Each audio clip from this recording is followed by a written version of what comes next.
Jadi kami mohon, semoga kita berharap polisi bukan saja memerintahkan kita membuka beton, akan membantu membuka beton, karena kita berhak masuk ke gedung itu untuk mendengar pengumuman dari Hasyim Asyari apakah dia melakukan kecurangan atau tidak. Baik, kepada Bapak Dr. Refli Harun kami silakan.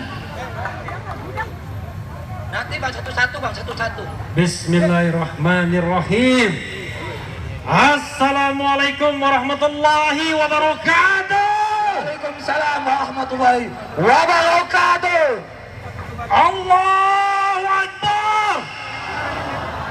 Allahu Akbar. Allahu Akbar. Allahu Akbar. Allahu Akbar.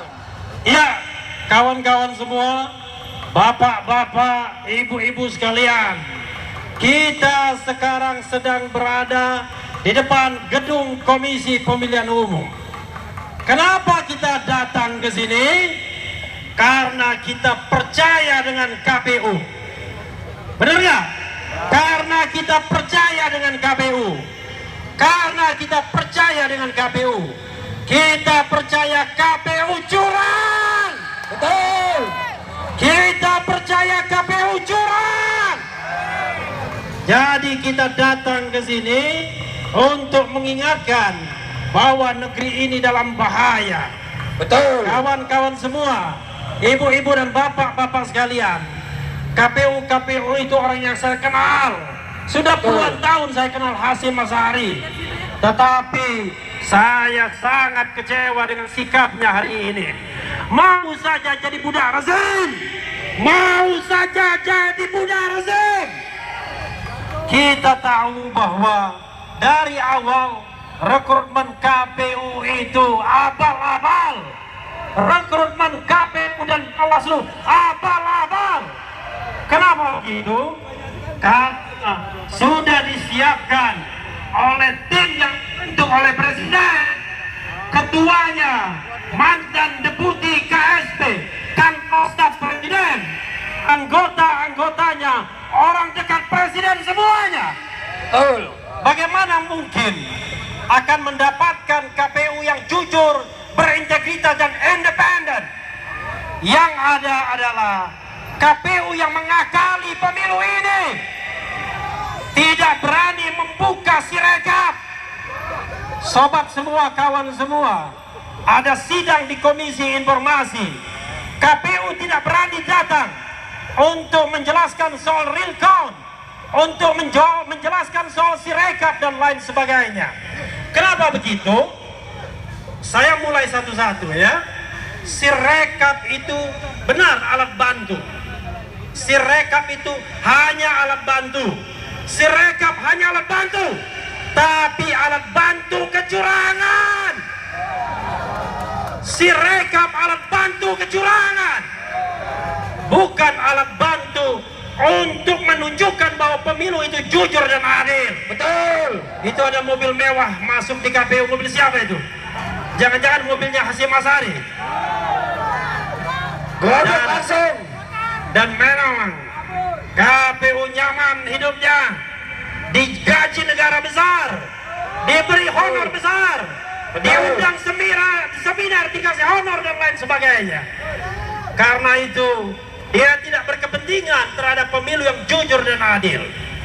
Jadi sobat era sekalian, kalau misalnya KPU berani membuka sirekapnya, audit sirekap, mengapa Cina terlibat di dalam sirekap misalnya? Itu menjadi suatu soal yang sangat penting kita masalahkan. Mengapa KPU Depok mengatakan bahwa seolah-olah sirekap itu bisa jalan sendiri? Ada pihak-pihak yang mengendalikan sirekap. Jadi kawan semua, ibu-ibu dan bapak-bapak semuanya, kita sudah diorkestrasi kecurangan ini. Tidak hanya ketika pemungutan suara, tetapi ketika KPU dibentuk. Ketika KPU dibentuk sudah curang. Sobat semuanya, kawan semuanya, selain KPU, agen kecurangan lain adalah Mahkamah Konstitusi. Sekali lagi kita ingatkan, Mahkamah Konstitusi agen kecurangan.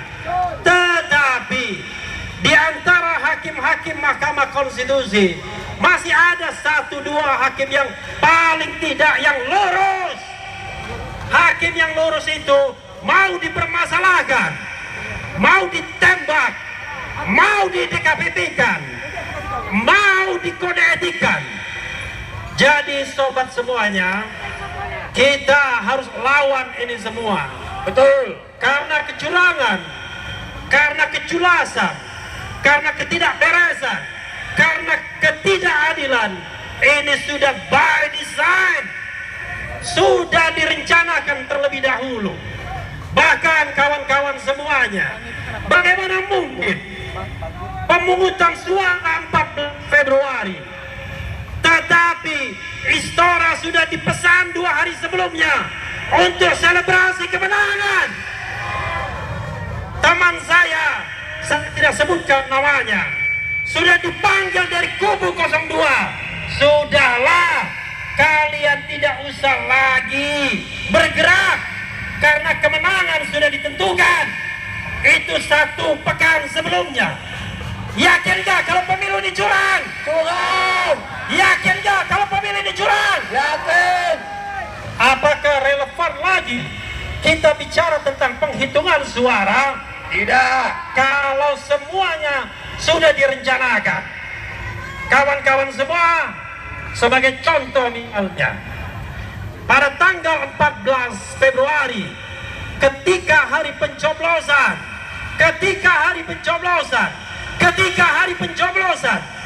hanya beberapa jam, 1-2 jam setelah penghitungan suara, langsung diketahui hasil pemilu. Dan hasil pemilu itulah yang dijadikan panduan untuk selebrasi, dijadikan panduan untuk menitipkan sesuatu yang menjadi program pasangan calon 02 di APBN tahun berikutnya. Maka ini sangat menganehkan. Bahkan Presiden Jokowi konon kabarnya sudah menitipkan 4 nama untuk masuk ke kabinet 02. Mereka ini jangan-jangan membantu dalam kecurangan tersebut. Betul. Dengan segala hormat kepada bapak-bapak polisi yang menjaga kita di depan, 4 pejabat tersebut yang dititipkan, saya dengar 1. Sekretaris Negara Pratikno. Betul. 2. Menteri BUMN Erick Thohir. 3. Menteri Investasi Bahlil. Betul. Dan keempat, saya sangat sesalkan Kapolri Jenderal Listio Sigit. Ada apa? 4 pejabat ini harus dititipkan untuk kabinet ke depan. Ada apa? Apakah ada makan siang gratis? Ada pesanan. Apakah ada makan siang gratis? Tidak ada. Semuanya sudah didesain. Karena itu sebenarnya ketika kita demo di depan KPU, kita hanyalah demo di depan boneka. Hanya di depan boneka kecurangan. Enggak penting sebenarnya KPU. Tidak penting Hasyim Asyari. Tidak penting semua anggota KPU. Karena yang paling penting kita lengserkan adalah Joko Widodo. Lengserkan Jokowi. Karenalah dialah pusat segala kehancuran republik ini. Betul. Kawan-kawan semuanya, banyak pengamat, banyak tulisan yang mengatakan sebentar lagi negeri ini akan dijajah. Betul. Akan dijajah oleh kekuatan asing yang sengaja diundang. Apakah kita tidak bersedih ketika tahun 45 the founding parents kita memerdekakan Republik Indonesia? Bung Karno mengatakan kita jadikan kemerdekaan sebagai jembatan emas. Tetapi yang terjadi adalah menjadi jembatan cemas. Betul. Kita khawatir Negeri ini akan hancur kalau kita tidak lawan dari sekarang. Pemilu yang curang hanya satu titik untuk menguasai negara ini. Besok-besok semua pemimpin negara ini hanya akan ditentukan oleh segelintir oligarki. Karena itu kita harus lawan. Tolong teriakkan kawan-kawan semua. Kalau saya katakan lawan, kita katakan lawan, ya. Lawan! Lawan! Lawan! Allahu Akbar! Allahu Akbar! Allahu Akbar. Allahu Akbar! Wassalamualaikum warahmatullahi wabarakatuh. Waalaikumsalam warahmatullahi wabarakatuh. Masih semangat? Masih semangat? Ibu-ibu, hidup